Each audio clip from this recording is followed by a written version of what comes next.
All right, it's a beautiful afternoon right here in the center of unity in Abuja, and I'm glad to say that I'm having a great day, and I hope that you are having a great day out there.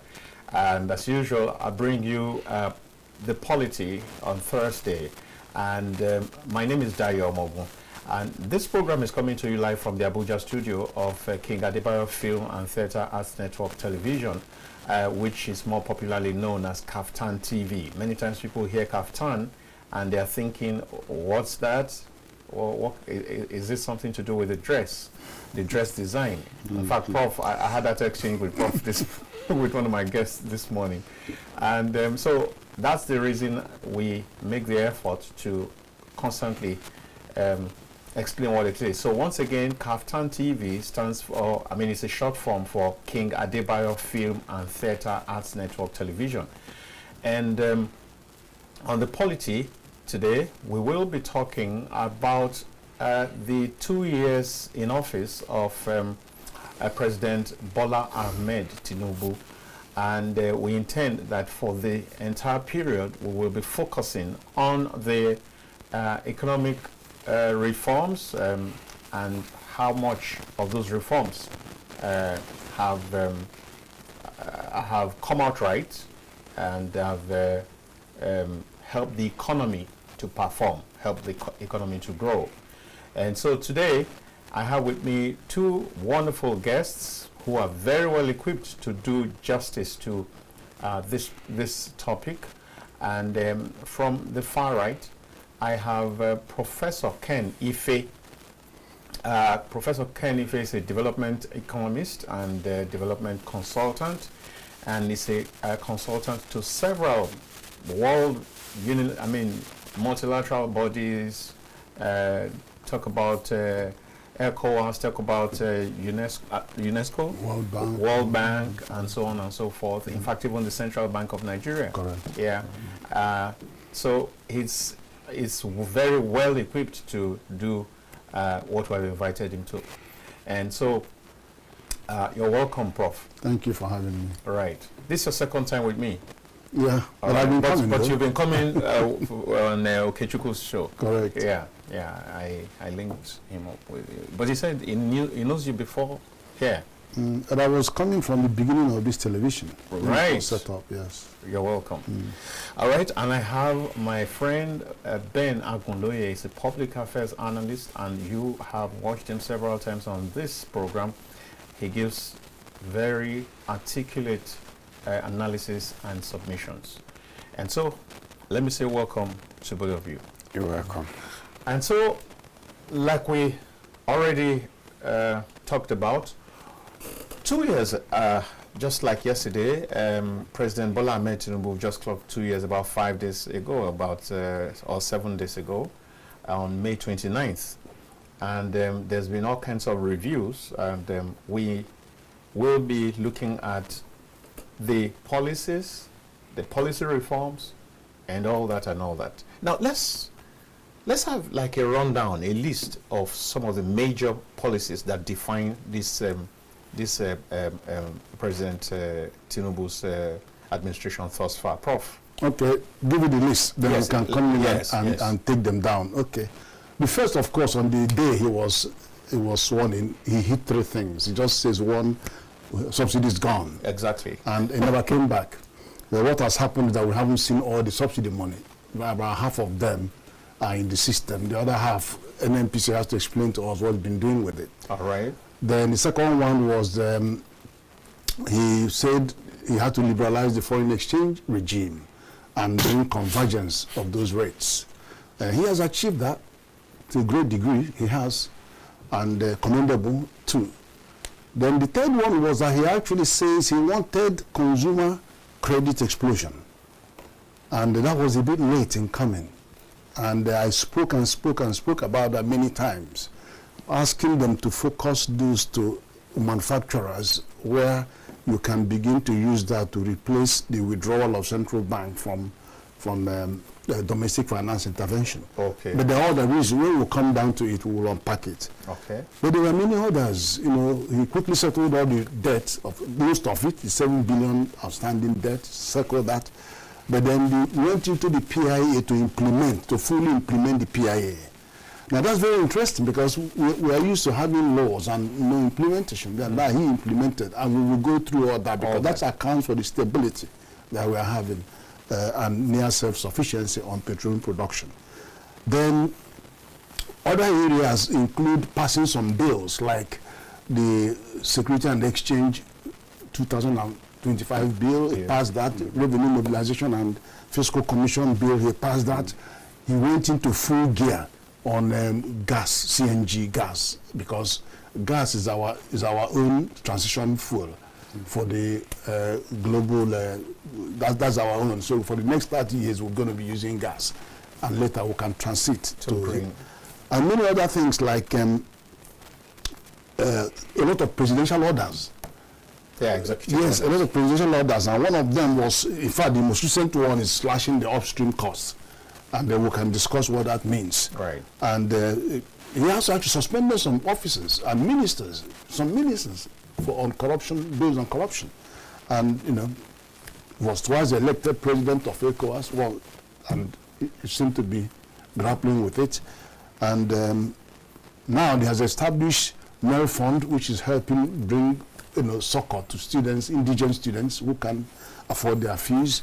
And then also established a consumer credit finally, so that's just that. So you know, quite a lot of things that he has brought into the thing. He went into agriculture and put over 2 million bags of fertilizers out there, and then some palliatives and so. So there are things. 4,000 tractors coming at once. It never happened in this country. 2,000 from John Deere coming in, and then 2,000 from Belarus. Are they here already? Or? No, I've gone with the Minister of Agriculture to see the ones in Gwagwarada, the Belarus ones. There should be about 900 there, but they're all in transit coming. I've been there with the minister to see it. So he did away with the minimum wage. So, and there's less tension in that area.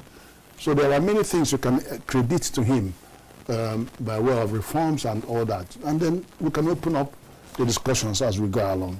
All right, just before we go into those discussions, Ben, you want to add anything? You think he missed anyone?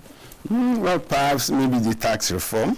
Okay. I think that it's also worth mentioning as a crucial focus of the government, because as far as I'm always concerned, for government globally, your tax is possibly your most assured revenue. Because it comes within the system, it's not subject to negotiation, and it's predictable to an extent. So if you have the right tax laws in place and they are properly implemented, government might be able to do some basic funding.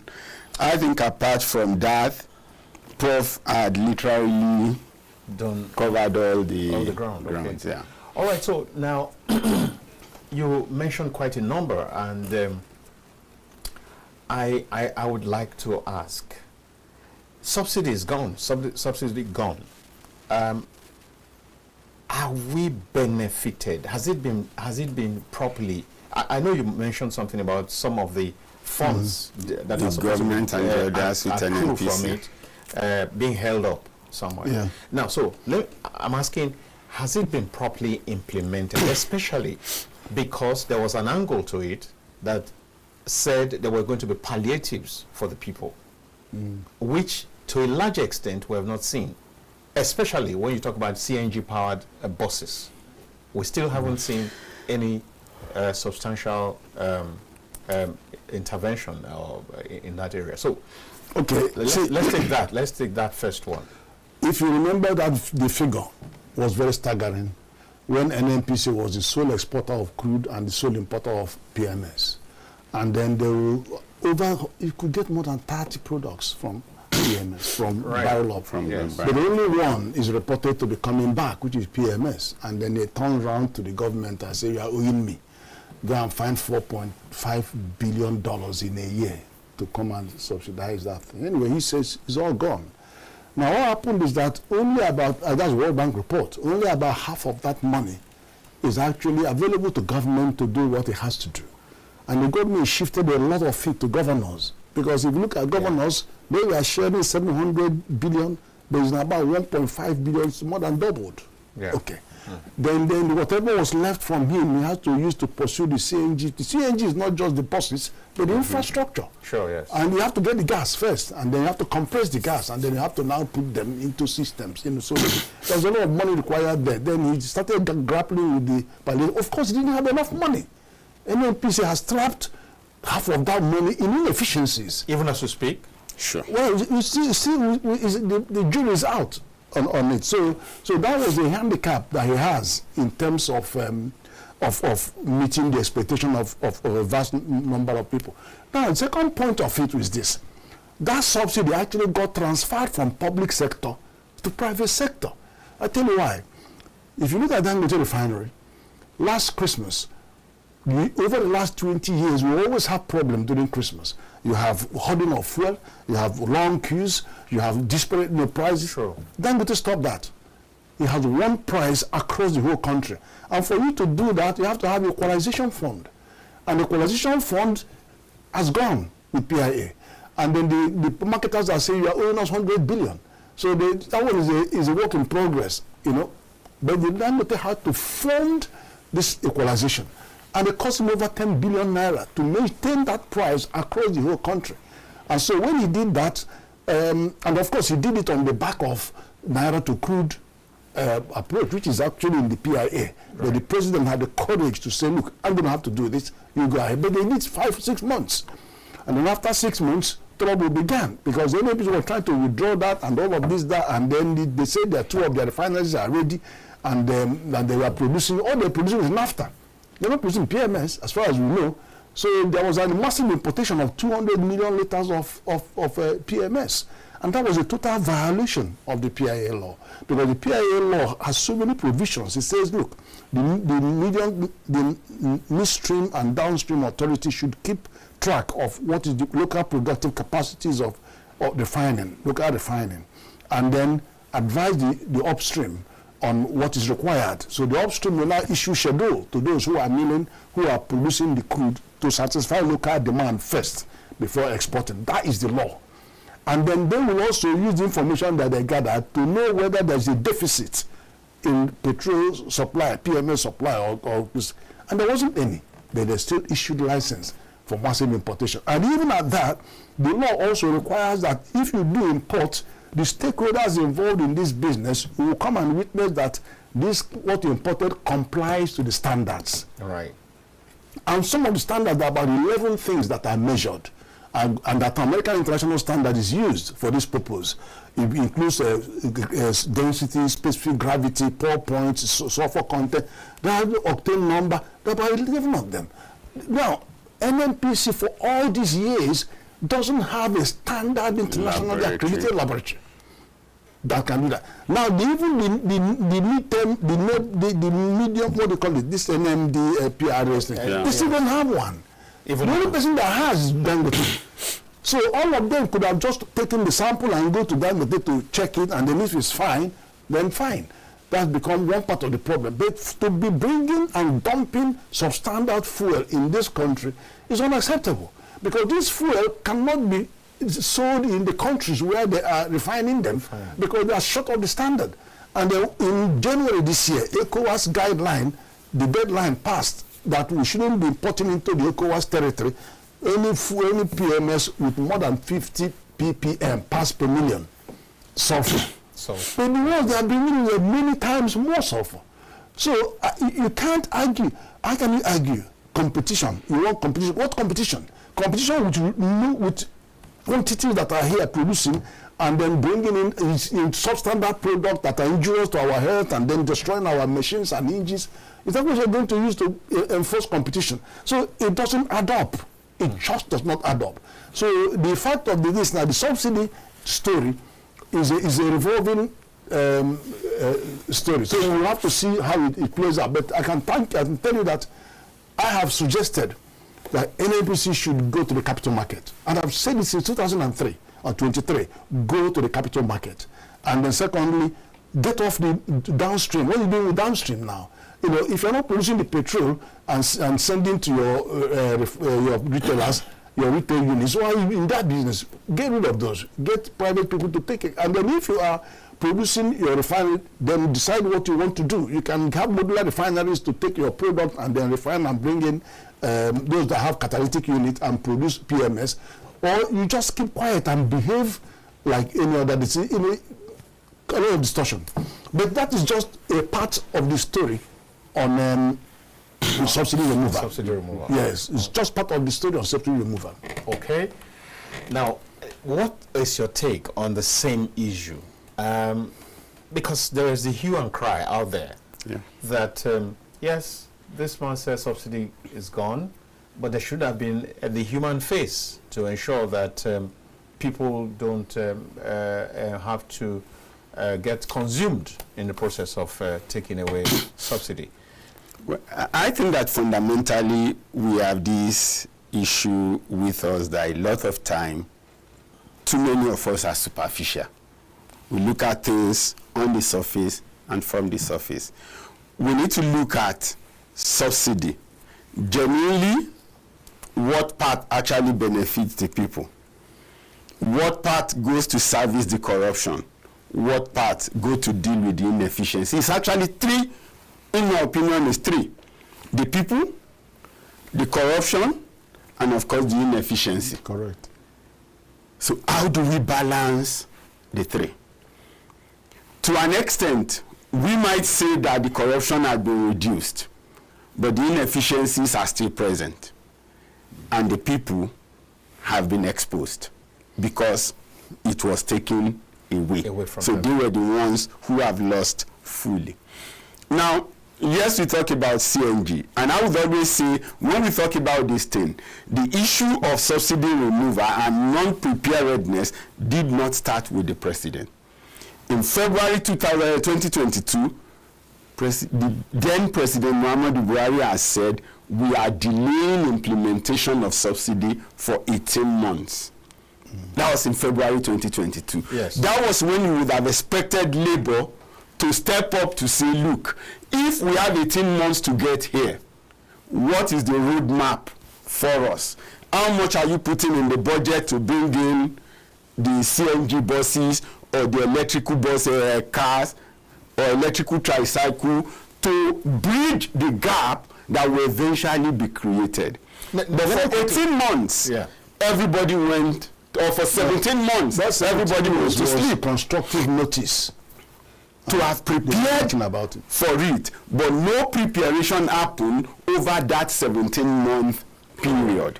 And you are now saying, no, the president removed it a month too early. But in 17 months, you have not done anything. No import warrant, no visit, no. I keep telling people that even if you decide to say, okay, you are a manufacturer, we have 774 local governments. We want to get 100 tricycle for each local government. That means you are producing for us 77,400. In that instance, we can insist on you coming somewhere within the country to assemble the 77,400. Correct. You don't assemble 77,400 from outside and bring. So if you are looking at that, so we are not saying wholesale go electric, wholesale go CNG. No, but let there be a midterm adjustment. But what you would also see is a lot of people will tell you out there, oh, we took out loan to build our petrol station. So if you go CNG or you go electric, what happens to our debt? So it's also a function of private magnates enforcing public dangers. And we have a lot of that, and that could happen and perpetuate because of the inefficiencies in the system. Let me take you up quickly. Now, you did say that it's not too fair. It's my own word now. Yeah.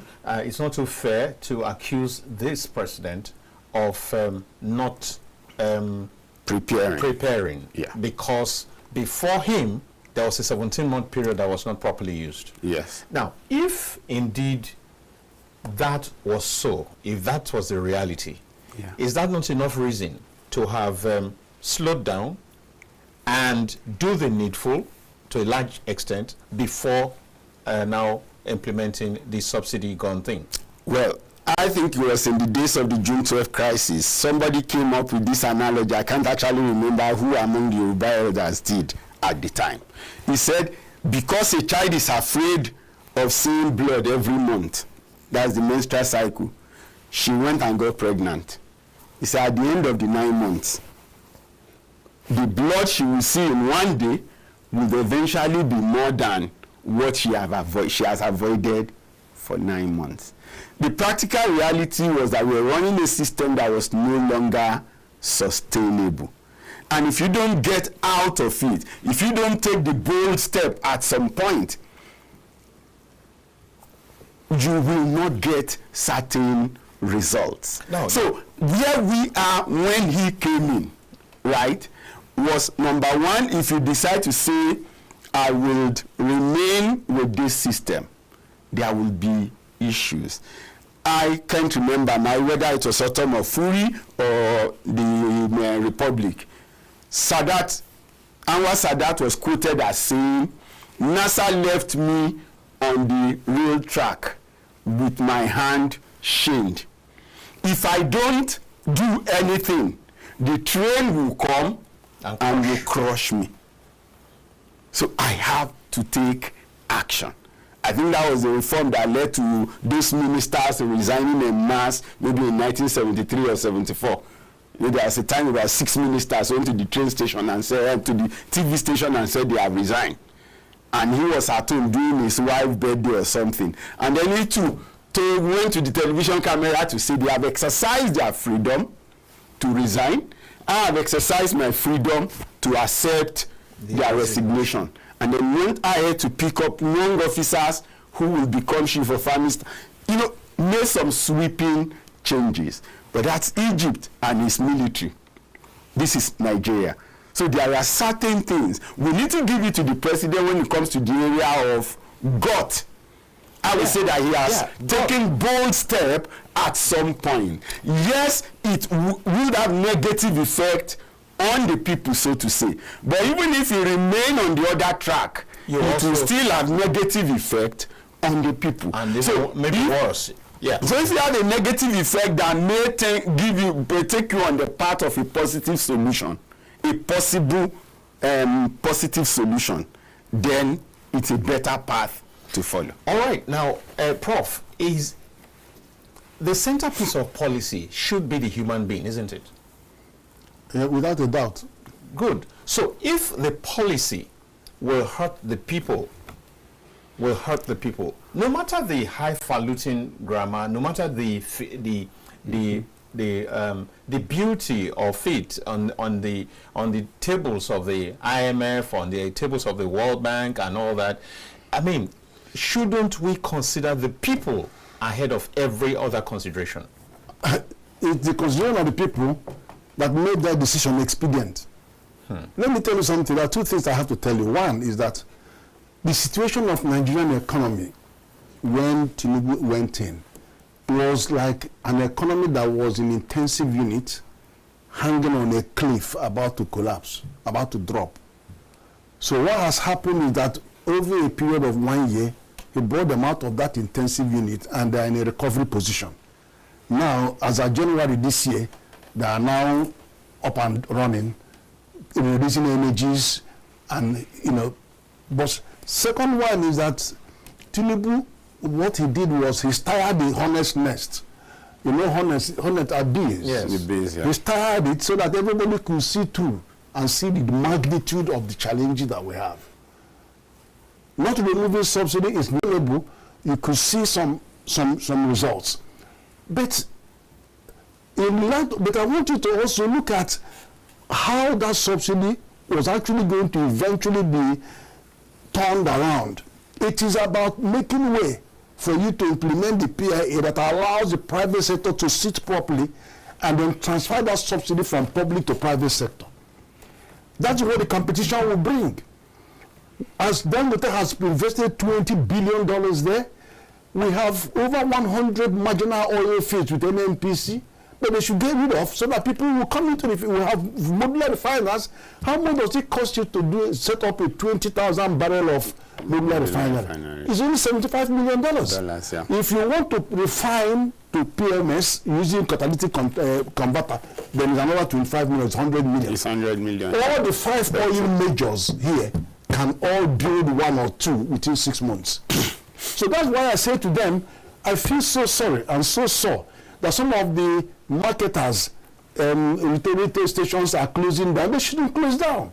The big oil marketers, name them, those 5 big ones, all of them can put modular refineries, 1 or 2 everywhere, and then they can send their products to their tank farms and supply to the system, and then also export. So what's wrong with that? That's how you have competition in the economy, and that is backward integration. The second thing is that NNPC should just bugger off from downstream and go and build strategic crude reserves. When you have strategic crude reserves, what happens is you don't even, you have these marginal owners, give them license, let them put the crude in the reserve and pay. So the reserve serves 2 purposes. When we have shortfall in our production volume, they will augment. Exactly. And then they supply to the modular refiners. From there, you supply to the modular refiners. And not all of them looking for fuel, looking for crude, they're looking, no. It's where you should invest your money. Secondly, you should go to upstream. And because upstream is where the IOCs are keen to come and do the prospecting and all of that, and then discover new fields. If you don't, every day you drill on a particular thing, the cost keeps going up. Because as you go down, take out more, it's more difficult to bring up more. So the cost keeps rising. You counter that by doing more prospecting. Go to the frontier basins. Go do that. They have their work. Come to gas. Put money in gas, get partners in gas, and then you know you have the muscle. And then go to the capital market. You have to go to capital market because Saudi Arabia is many times richer than us. They needed $25 billion. They didn't go to World Bank to borrow money. They said, okay, tell me the value of Saudi Aramco. They valued it at $1.5 trillion in 2019. They said, okay, please, $1.5 trillion. They said, okay, 5%. You put 5% to give them the money they needed. 2 years after that valuation, because the corporate governance, transparency, accountability has all sat in, their value went from 1.5 trillion to $2.3 trillion after 2 years. So what are you talking about? NNPC should go there, even if it's 10% that will sell and all that. So why are we doing well with NLNG? Because you have 3 major oil majors sitting there with federal government that you can't put nonsense there, and we are getting our dividend. But here you have a sink that is carrying dead weight and is killing the economy. So there is a pathway to salvation. Great. And that pathway is where the private sector are all coming in, taking their position. Look, in ECOWAS, we have what we call subsidiarity principle. Now, my job is to develop the economic policies of the region. We focus on regional integration matters, improving regional trade and integration, and then developing policies. We don't get into the doing of it.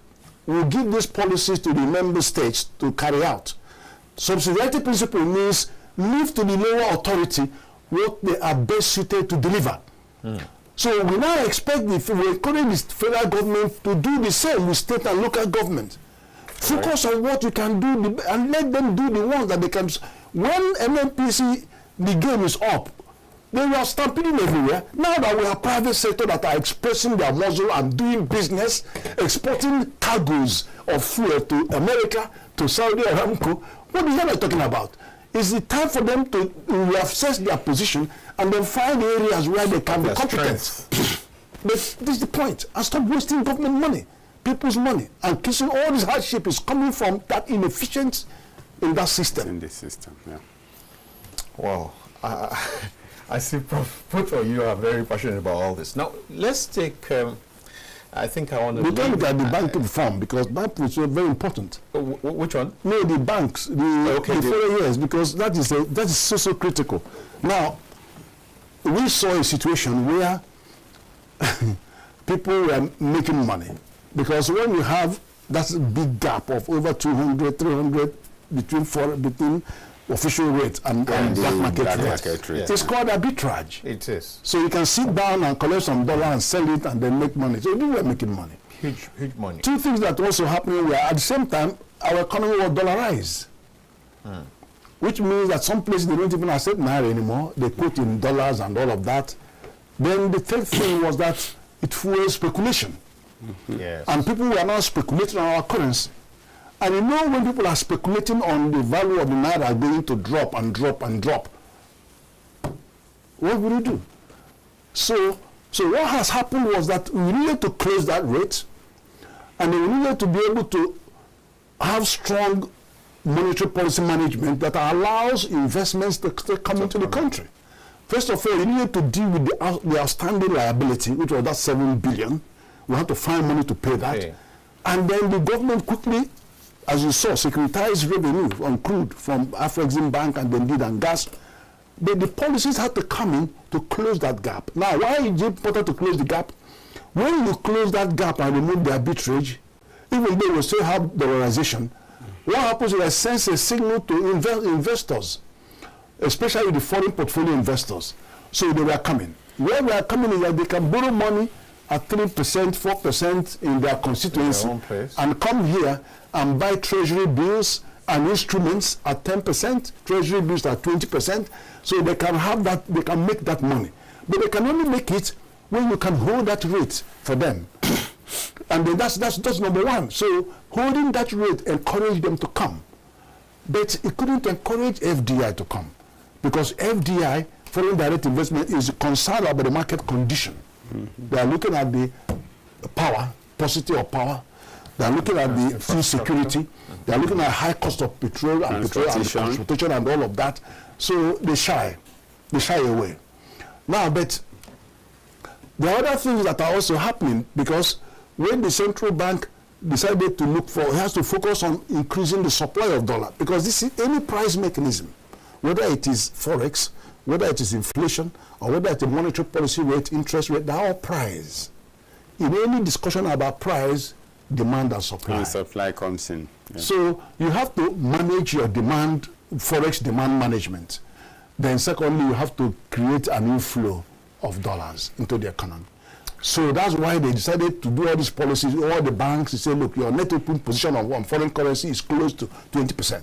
Then that's so many measures. And then there's more transparency on forex exchange transactions. So the process, so more people began to have confidence, the INTOs, to come into the field, because they are more transparent in our method. Do you understand what I'm saying? Yes. So these are all measures to increase the inflow and then also to manage the outflow.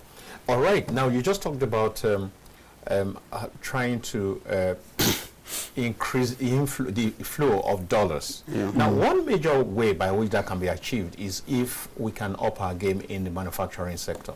Shouldn't government be considering granting maybe subsidies or I don't know whether subsidies or support? That is the other part of the analysis that I left back. The two parts of the analysis that I left away, one is the bank recapitalization, because it has something to do with having a stronger financial institutions and then be able to fund mega large ticket projects. Right. But the second one is what they are talking about, which is manufacturing.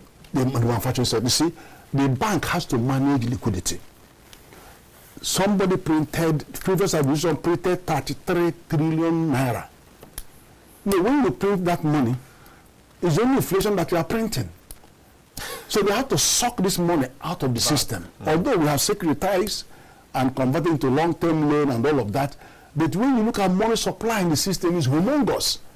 So the banks need to make sure that they constantly be issuing bills and then taking out open market various to take out, to suck them out. Yeah. So it is not the best time for them to encourage, and then they have to stop things like Uncle Providence program and all of that. They actually shifted away from development finance intervention, because that was giving them cheap money. But then I was saying that you should replace it with the consumer credit that is targeted to manufacturers. That was one. Another good example. You have car. If we are doing 10,000 cars a year here, we can immediately increase to 100,000 cars, 10 times more job in that sector, because you are trying to displace 400,000 cars that come in from Cotonou every year. When you put 20% down, you can walk away with a car. Then the credit will drop to the manufacturer. 2 years time, you bring down that car, take a new one, that becomes a second-hand car.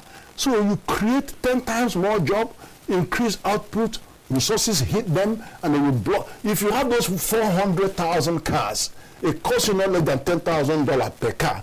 That is $4 billion. So if you thought you are displacing, and you see the gain, I give that as an example. So that was the route to pursue to make sure that what you are asking to get to the manufacturers actually does get to them. But that's even more. The manufacturing base here has a challenge. 80% of the manufacturing capacity in Nigeria are actually dependent on imported raw materials. Yeah. And they are all laying charge on the forex. So when things got to the point where there was an equalization, you need to one moment the dollar from the bank is higher than the black market. The other moment the black market, so the people are not going to central bank anymore. Why are you going there? Because you might even buy the dollar cheaper from foreign. So they're not going to disturb them about because you go there and wait for 3 months, waiting for months. So you know what I mean? So some of the institutions, some of the industries that were geared to suck away that exchange, pack their bag and say they are going to Ghana. They go to Ghana. So you know what I mean? So we have inherited an import-dependent economy that we have to challenge, that our import dependence. And the way it is to be diversification of our economy by adding value to our products, by supporting our manufacturing sector, and not to just make them just sit there and collect it. Obasanjo fought to have cassava put inside bread. Right. He fought to have sweet soap put into these things. We did try, and this guy will go back again, importing. Yeah, but in cement will sorted it out because Obasanjo said, look, I'm not going to have that. If you show me where your cement factory is, we'll allow you to import clinker. And what has happened now? Dangote has more than 7 different cement factories all over Africa. Now, they are now exporting clinkers to their companies. We're exporting. But that is a deliberate policy of import substitution. We should do that in petrol, do that in crude. Prof, I'm still going to stress you a little bit. Now, if it's correct that, because of the last point that you made, if that is correct, why is the cost of cement this exorbitant? Well, that is another part of the story because all input costs are going up.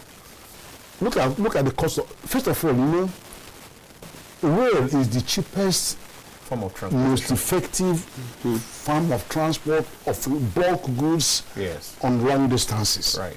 See what trailers normally take 1 day to move from Katsina all the way down to Lagos. Now it's 3 days. Is it not the bad road? Bad roads.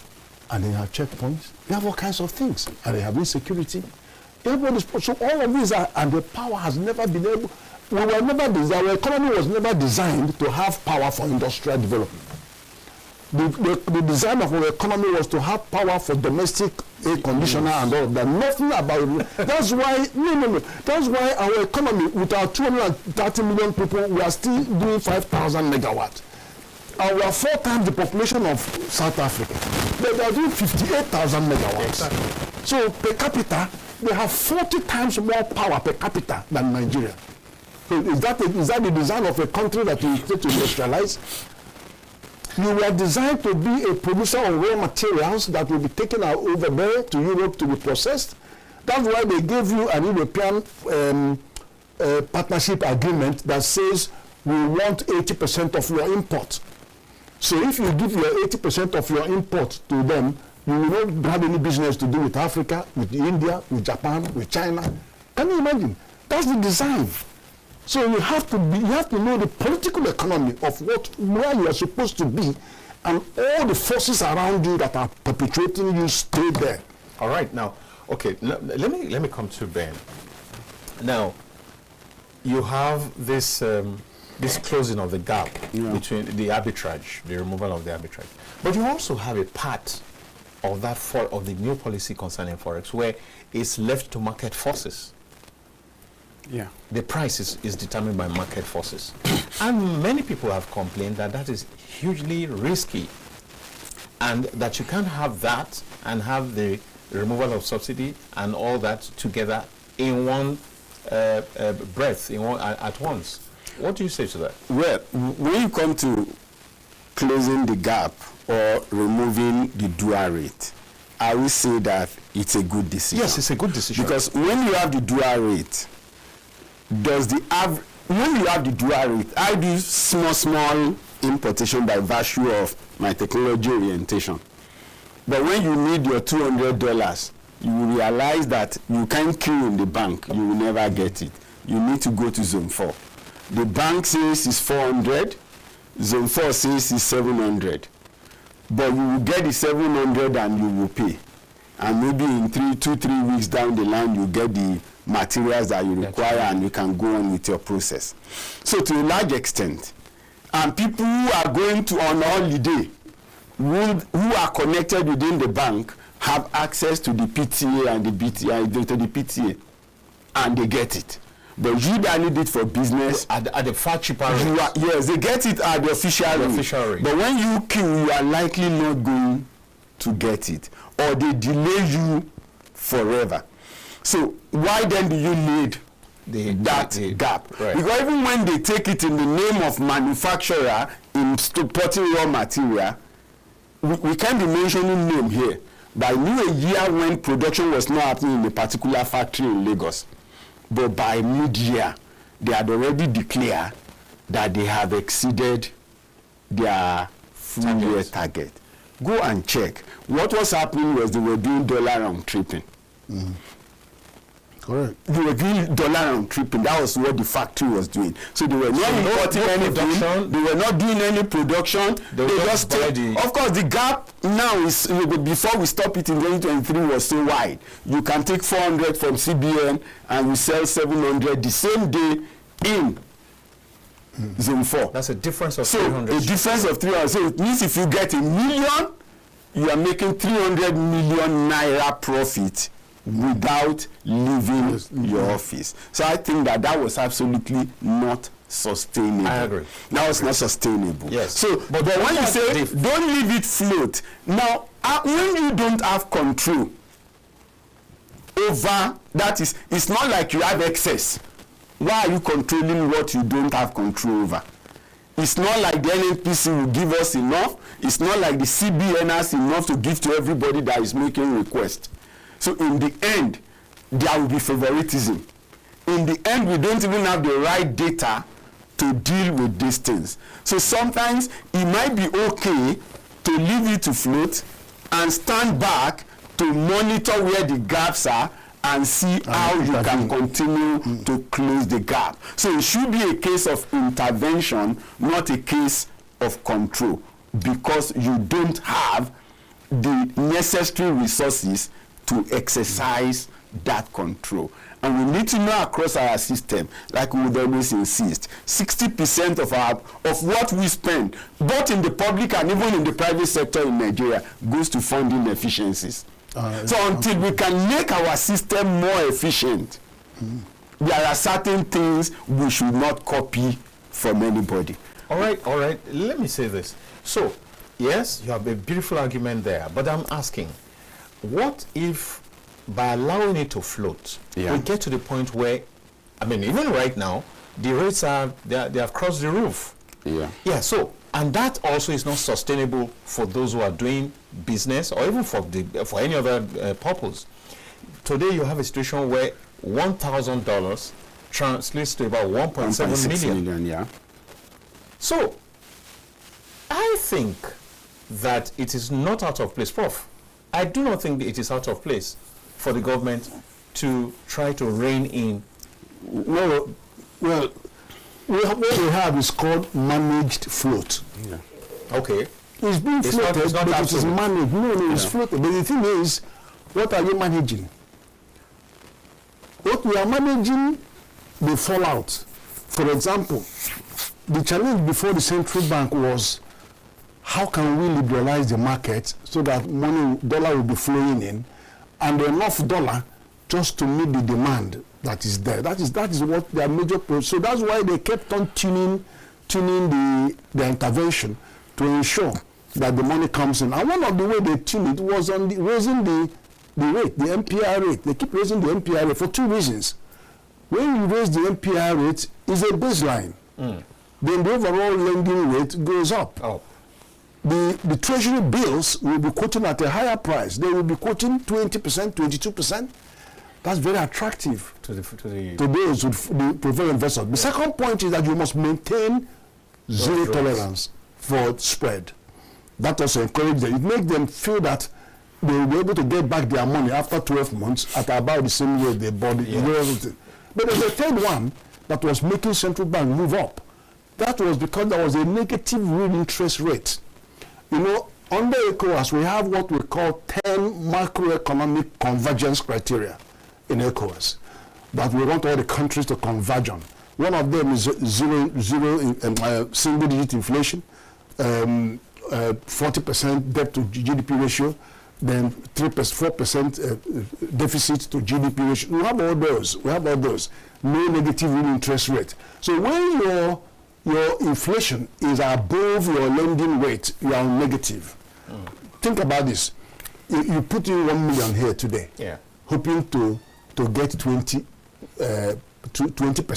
Right. And then the inflation is 32%. You're going to lose 11%, 12% by the time the year comes. Right. So now so you have to be going up, moving up the monetary policy rate. But then when we rebased the inflation figure came down to 24. So now the monetary policy rate with 7.5 is higher than 24. So we now switch to positive interest rate. So there wasn't any incentive anymore to keep moving it up. That's you understand what I'm saying? It has been held. Yeah, that's what it was held. But that doesn't still mean you can start coming down, because Donald Trump has come in and is sniffing fire. So you have to watch where you are going to land. So in one breath, you applaud, you agree with the central bank with them holding this race. Definitely. In the last definitely. The last thing you want to do. The last thing you want to do is to start being seen as gambling with the rates, because you are going to be shaking investor confidence. You need to understand what the full impact of what Trump is doing on our trade, because we are import dependent. We're already beginning to feel the pain. When even the tax, 14% tax doesn't even come in, but we're already beginning shaking because of the import dependency of our economy. So I really support that, and as they are watching it, keeping an eye on inflation, the trending on inflation, and also keeping an eye on the turbulence that was coming. Of course, when he did it, you saw the rate move from 1,500 to 1,600, so it would move, but they fought it back.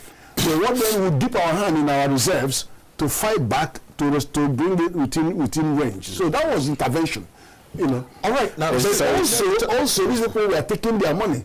The moment Trump started misbehaving, foreign portfolio investors started scrambling for safety. You know where their safety is? Their safety is to take their dollar back to American Fed. And that's why this issue is not going to end today. America owes $34 trillion. World trade is $33 trillion. America they owe more than the overall global trade. What they do is that any country that is making money, America goes and borrows money from you. All right? It makes you come and invest in that. They borrow money from you. So they consume, they're the biggest consumer. They're only 4% of the world, but they consume about 20%. Now, what happens? And then they borrow the most. All this money they are borrowing, they will never repay their money. They will only print more dollars, and they will call it quantitative easing. So that is why people are scrambling to safety. They want to have dollar. As dollar, they're looking for gold standard. They want to print their precious metal. Everybody in Ghana is not retaining their gold anyway. No raw gold is going anywhere again, and they're holding their gold, and their currencies are appreciating by the day. And Nigeria should do the same. Go to Zamfara, go to Kebbi, and see what's going on. Gold, you run in everything, they're all packing them away. You can't even tax because you don't know which proportion is gold and which one is lithium. All right, Prof. On the converse, manufacturers are crying foul because of the MPR that has been left at 27%. What can we do about that? Yeah, the thing is that there are several other sources. If you remember, one of the sources is because don't forget that CBN, central banks all over the world, have two core mandates. Yes. Maintaining financial system stability. Yes. If the financial system collapses, all of us might well go to the village. you know. Then the second one is to maintain price stability, and that is their core function. And so when the price instability was induced by all that 33 trillion, and then all the other things going on, as I've been mentioning to you about the dollar and the reservation and then the round tripping and all of that, then it is their duty to rein them in. And incidentally, the material, the policy that they are using is hurting the private sector. Exactly. It's hurting them. And that's why I was saying, let's use other methods. We are not doing no more, because this intervention, the domestic intervention was going to guarantee the single-digit loan, even though the other one is high. The traders can pay that thing. It doesn't matter to them. They can take the money at 33%, at 5%, and then import it from China and sell it the following day and make their money. The manufacturers can do that. Yeah. Do you understand? Can't do that. So they are looking for other ways.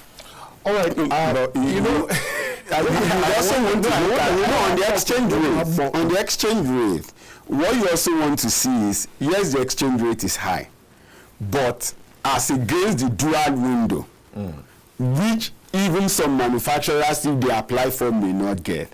I think that some of the policy thrust we've also seen in the last 2 years, we're talking more about duties. Now, if you have raised your money at 1.6 and you have imported genuinely, and there are raw materials, and you have been provided some relief in the area of your duty payment, then that actually for me will be a real-time policy. You're bringing this in. You're supposed to pay 20% duty. You say pay 5. So it's not speculative revenue. You pay 5, and you know that you actually brought it in.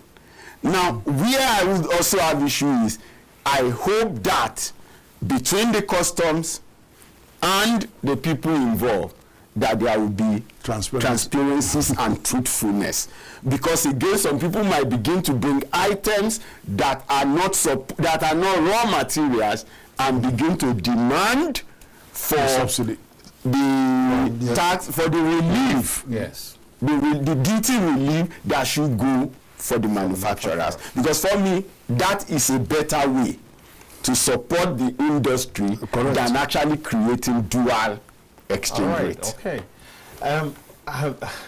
Viewers, this is loaded. In fact, we've just cracked the surface. We've just touched on 2 or 3 policies, and time is it's fast spent. It's fast spent. So what I'm going to do is that we'll take a break so we can take some fresh air, and then get right back. And when we get back, you choose which of those policies you want to talk about, because we'll then have less than 25 minutes. And in that same space, I would want to put on the phone line so that we can get some intervention from outside. I'll talk on tax reform. Tax reform. So, after the break.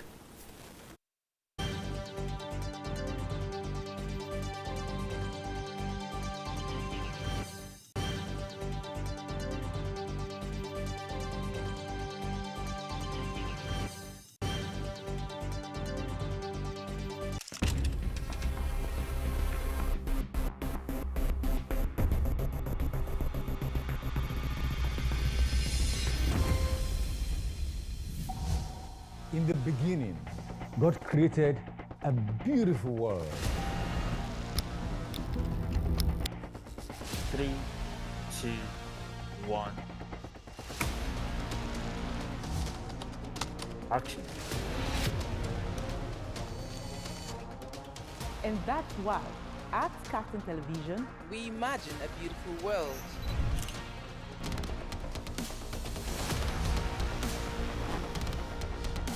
We are not just bragging. We blaze the trail in broadcasting. And it is about you. At KAFTAN TV, broadcasting is not just about information, education, and entertainment. It's an aggregation of all you need to know in Nigeria and around the world to create signal. At KAFTAN Television, we have all it takes to be on top in broadcasting.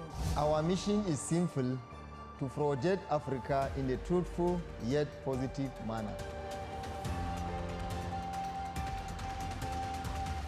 wait. We're coming to you in style. Here we are, starting from September. Take a look at what the facts are. And as you say on KAFTAN TV, imagine a beautiful world.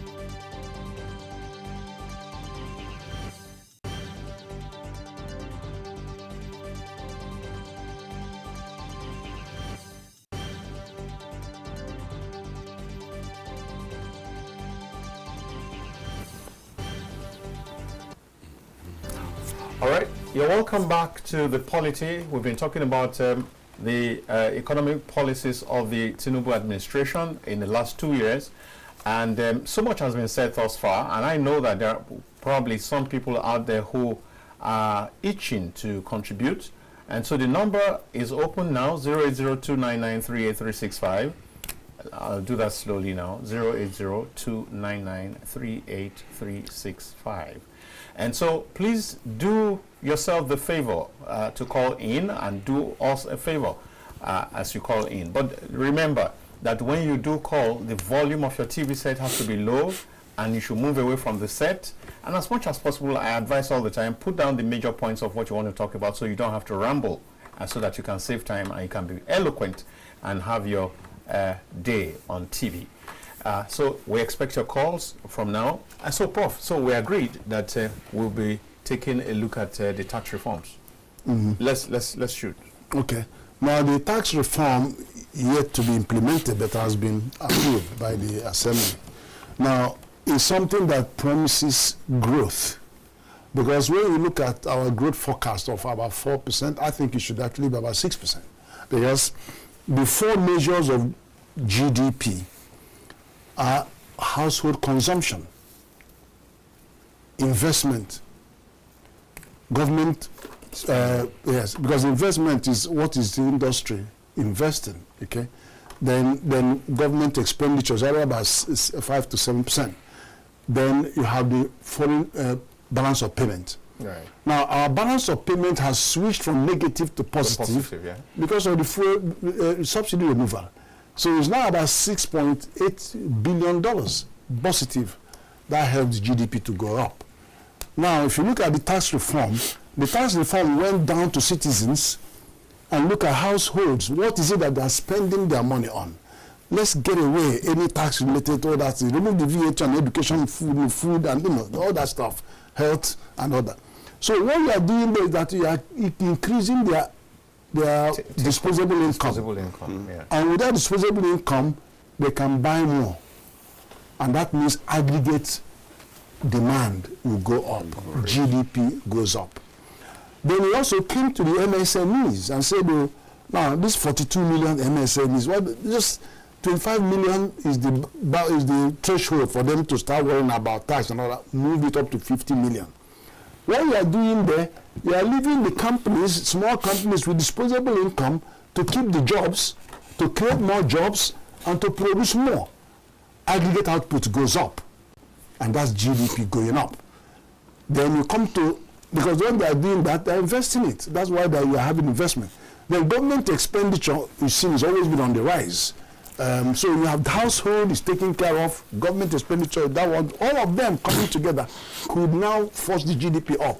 Even though we have very, very challenging economic situation, very, very tough situation, but we're still having growth in the economy. So that's the consolation. But it's not that we couldn't do more for the citizens. We can do more for citizen welfare. All right, I'm sure you want to add your voice to that. No, basically, when you look at the tax reforms and from where we are, like we said, generally, if you look at the 2 years, I think that it has been better for the government, not so good for the people, because transport is still high, this is still high, that is still high, some of the palliatives or the procedures are not well defined, not because the government intention on them were not good, But like I said, because there were so much inefficiencies in the system, the data are not correct, and so it becomes difficult to define certain processes. You know, like I would always say, the modern life is about people, process, technology. If the technology does not make the people and the process meet, the technology is useless. But because of inefficiency, you are likely going to acquire that technology that does not connect the people and the process. So to a large extent, those are there. But of course, when you come to the tax reform, yes, a number of data has gone into it, like Prof has mentioned, but how reliable are these data? How are we going to ensure that sustainably these databases are ensured? Because you now say if you don't make 50 million, you are not going to pay tax. Yeah. Are we not going to begin to have companies who will now decide to have subsidiary companies, and then they distribute the outputs? So under the same roof and in the same office, you are going to see 4 or 5 letterheads. It's actually the same person doing the job. Yes, it's the same person. But it's distributing 50 million, you know, serving 6 companies with 40 million, 35, 28. Do we really have a process by which you can aggregate? Unfortunately, when you check through the companies, there will be different directors' name and different people.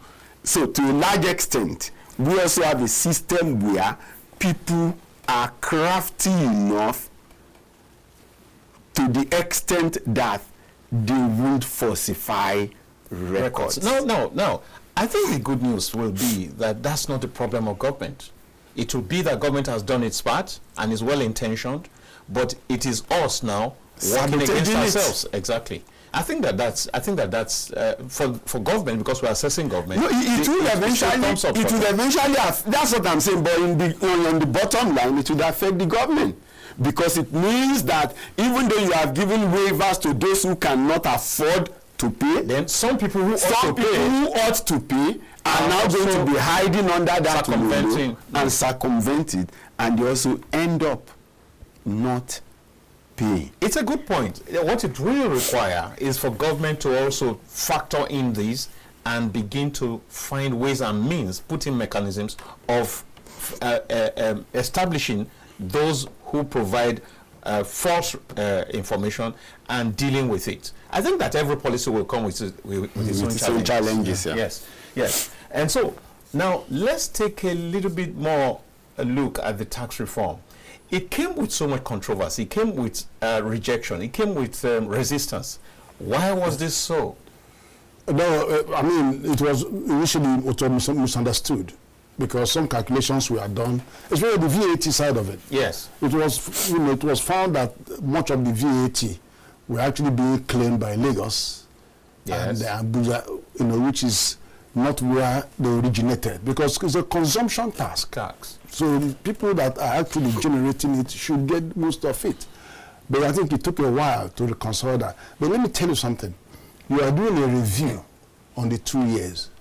What I have talked about on market reviews, market reforms, and competitiveness, business competitiveness, are the good part of what has been done.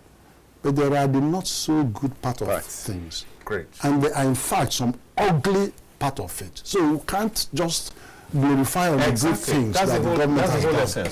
And let me tell you one.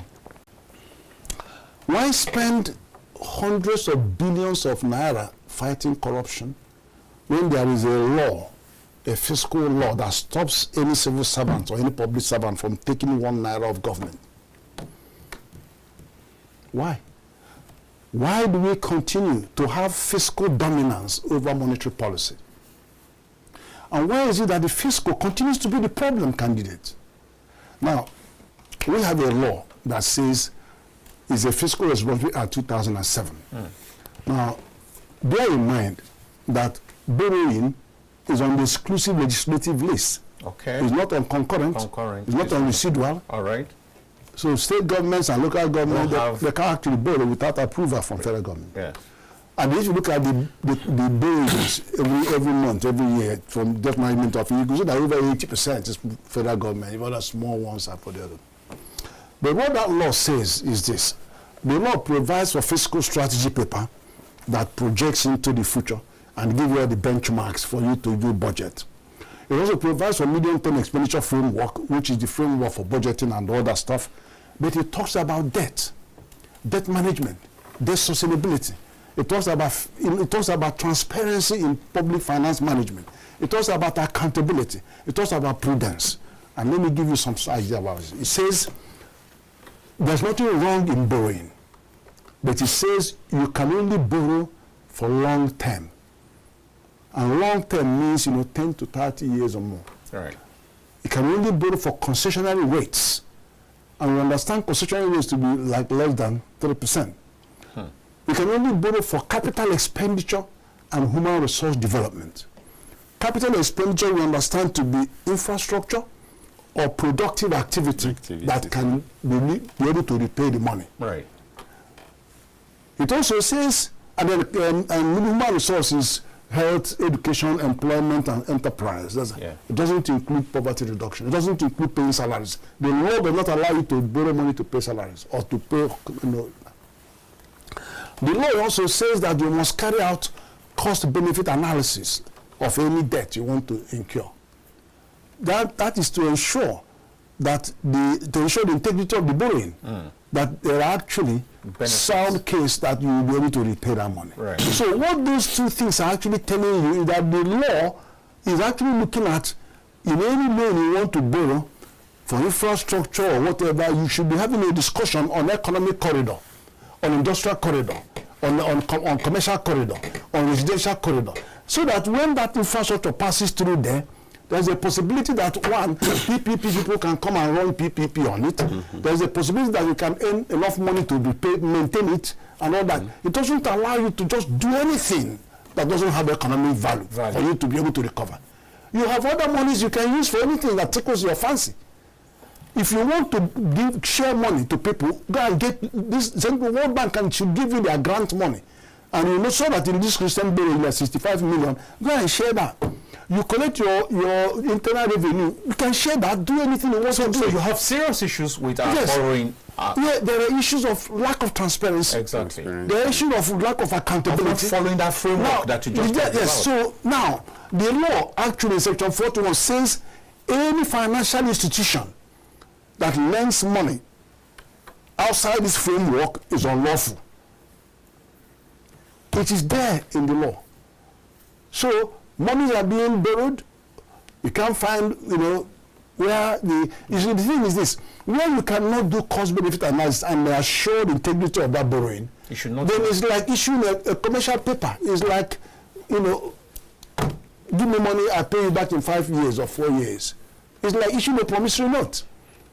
So that is a big challenge, because you are now okay, and then you borrow those, and then when you want to repay, you go to Euro bond, where you are getting 10%, giving 10% on a $Euro bond for short term, 1 year, 2 years. Can you imagine? You have a low concessionary rate, long-term lending, and you are taking short-term, high interest rate to service it. My God. That's problem now. That's what killed the Silicon Bank. You don't take short-term instruments that are high cost to pay for long-term, low-cost instruments. It's a mismatch. It doesn't make sense. It's a mismatch. So that's an area that we need to have our eye on the ball. And it's fiscal. It's fiscal. There are many others, but I just wanted to point this one out. Right. Now, the problem with it is that you have the law, but you haven't got the penalties to go with it. You haven't got the institutions. No, is that there are penalties to go with it, or it's not been implemented? You need to have penalties, and then you have to have compliance and enforcement. Yes. Those ones are missing. And then you go to Revenue Mobilization and Fiscal Commission, you still see the same thing. That is dealing with what NPC pays to us, what Central Bank FIR has paid to us, and we haven't got those to make sure that we can pay. Which institutions do well? The Central Bank. Because it has all these financial institutions all over, and then you make hundreds of billions from fining them. Fine. Because, apart from corporate manslaughter, what else will you do to a company? It's fine. You understand? It's fine. And then you have NCC that has all these These ICT companies don't fine. And when you fine, they make money. And then they behave themselves. Sure. But you can't say that for the rest of our destiny. That's very sad. That's very unfortunate. Well, now, so who should be held responsible for that? No, we have an amendment that is currently on the table. Discussed. And that amendment says if you steal government money, you will go for jail 1 year and then you pay 1 million. But you will still bring back all that money. Oh, you pay 1 million on top of what you stole? No, he didn't say or. He said and. So you must go to jail. Yeah, that's what I'm saying. On top of. Yes. On top of, yes. But the second thing that he says anybody else that is privy to your transaction is going with you. You know, I said that before. You understand? And then the same amendment is considering giving prosecutorial power to this institutional arrangement, because this institutional framework for FRA is Fiscal Responsibility Commission. Because they were the one that will examine you and then issue paper the following day, you go to court, and then go to court. And not to just write report. And the report goes to Attorney General's office and sits down there for that. And if you harass them, they'll push the EFCC, you will go add another 3 years. Because you know, we've always said that for every action that is wrong, there had to be consequence. Exactly. As long as there are no consequences, people will continue to do it. Yeah. So we are going, yes, what he has done is wrong, but what punishment does if you say that snakes swallow the money, bring the snake, it will go to prison. So let's put the snake in prison until he vomits the money. Now, I always tell people jokingly, when I was young, I was playing Ludo. It was Ludo. My dice fell. Our landlady goat swallowed the dice. I put a rope on the goat neck, took it to where landlady used to lock them, and I told the landlady girl, if you tell mama that it's me that put the rope, it's me and you, and I can beat her, she know that. So you are going to watch this goat until he produced my dice. That's when the goat can go away from that place. It took 3 days, but she brought my dice back. All right. So if the snake swallow the money, cannot digest it. Lock up the snake until they get our money back. Is there. And then whoever allowed the snake to do the swallowing, they should take responsibility for it. Don't just arrest DG, arrest director. Some people raise the voucher. Somebody wrote the agreement. Somebody wrote the agreement for a training that was not done. That the training has been done. That legal officer need to answer some question. The fellow who raised the voucher for what you have not seen, for an event that does not happen, right? I once had an issue. Once I had an issue of audit. Somebody who traveled from Abuja to Lagos, right? I won't mention the company so that you won't. And then when she was now to write the return, right? She traveled from Abuja to Lagos, claimed air ticket, but on that return, we have light refreshment at Ore. So when does plane coming from Lagos to Abuja or from Abuja to Lagos and start stopping at Ore to refuel? Oh my God. No. So when you come to those things, whoever approves that, in my opinion, is an accomplice, and that fellow should not be punished alone. Everybody who did the approval, who should have vetted and refused to vet, should also be held responsible. Let's take this one call, maybe. Hello? Yes, we can hear you. What's your name and where are you calling from? This is Kaftan TV. Go on, please. All right, we lost him. Now, I'm saying that some of the people who raise the vouchers are low-level officers who cannot face their superiors to say, I can't do this. They are professionals, and they have their job description. Take note of that. They've got their job description. So when you fail on your professional competence, it is the incompetency of your own command. To a large extent, You have been asked to do it. Yes. You think that it is wrong. Yes. You mention that it is wrong. It's wrong. But the man insists. The man insists you should do it, right? Then, of course, you will get there would have been an instruction.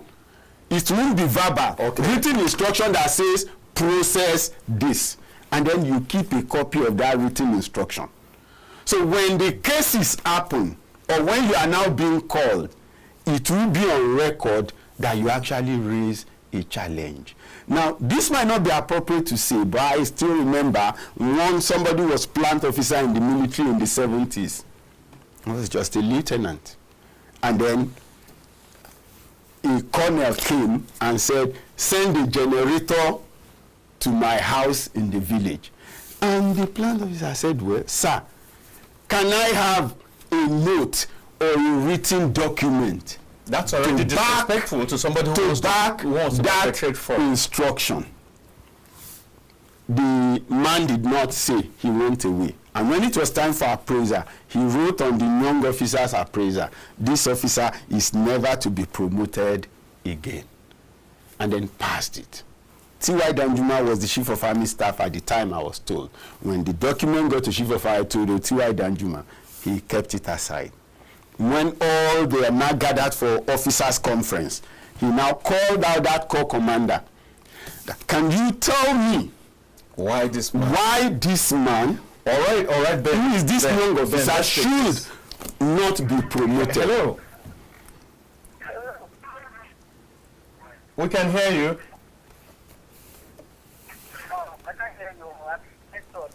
All right, your voice is quite low, though. Maybe I think it's from your end. Why don't you call back? Try and call back. Yeah. So he challenged the man and said, if you cannot tell me, is it that you have a cult you want him to join, or this and that, or it was? He said right there and then he actually decided to promote the officer 3 months ahead of when the promotion should happen. They should have been promoted in October. He promoted him in July.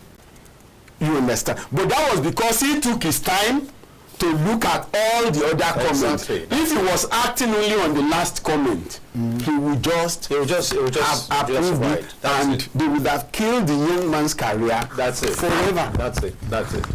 Well, we have barely 2 minutes to go, and we won't be able to take any calls at this point. I just must say a big thank you to these 2 powerful gentlemen. So much has been distilled from their websites, from their very fecund websites. Thank you very much, Prof, for coming. And the fact that even though I started calling you yesterday evening, we were just able to speak this morning, and you made it. I really do appreciate it. Thank you very much. Thank you. And Ben, thank you so very much for coming. You also got the notice not quite early enough, but here you are. I really want to say thank you to both of you. And welcome. I wish you the very best in your various assignments, jobs.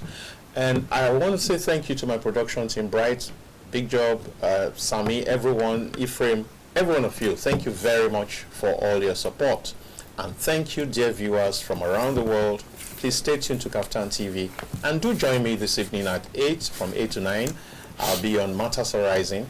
And you can hear my own personal interventions from that program on national and international issues, depending on whatever topic that is up for discussion this night. Please do join me. And by the way, just in case you have something to advertise, this is a fantastic program to showcase your goods and services, and you can be sure of very good mileage. Consider it. Just call in. Just come into our office or call in using this same line and ask to talk to someone who can handle the advertising matter. Thank you very much. And so at this point, it's bye for now. My name is Dayo Omogun.